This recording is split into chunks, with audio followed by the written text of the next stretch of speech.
Assalamu alaikum wa rahmatullahi wa barakatuh. I just did a community post about this. VNG, which is one of I think the third largest gas importer in Germany, has just agreed apparently to acquiesce to Russia's demand that imports of Russian oil must be done in rubles. Now, first of all, there's estimated to be probably about 10 European countries, EU countries, that are sort of low-key, quietly already doing this, already buying gas in rubles. Everyone said that they would never do it. Everyone said they wouldn't comply. But at the end of the day, they need the energy.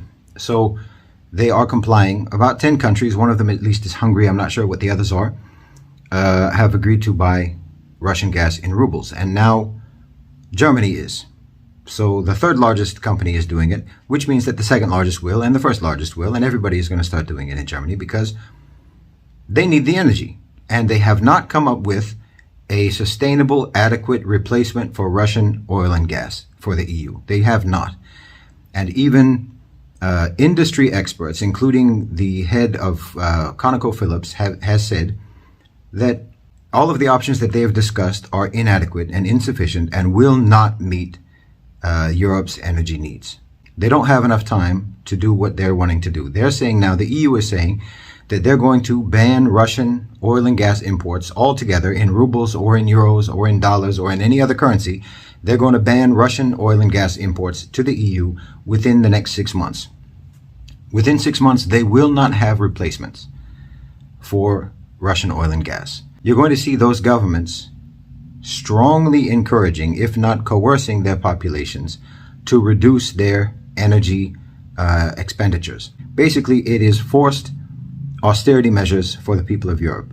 The fact that this company is caving to that demand foreshadows what will happen 7 months from now, 8 months from now, a year from now, when Germany is supposed to go along with the EU ban of Russian oil and gas. They will not be able to toe the line.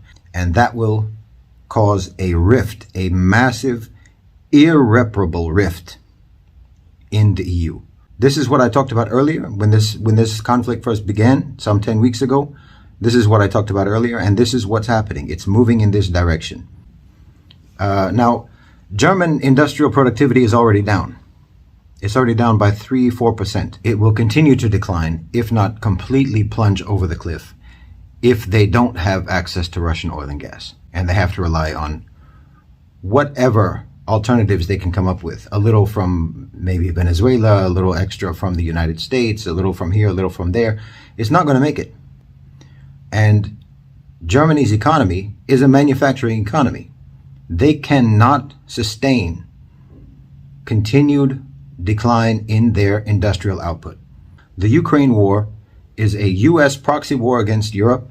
It's a destabilization project, and it is moving along at pace. This shows you that Germany cannot toe the line. It's an existential dependence that they have on Russian oil and gas. If you're asking them to refuse Russian oil and gas, you are basically forcing them to leave the EU. Jazakallah khair. Assalamu alaikum.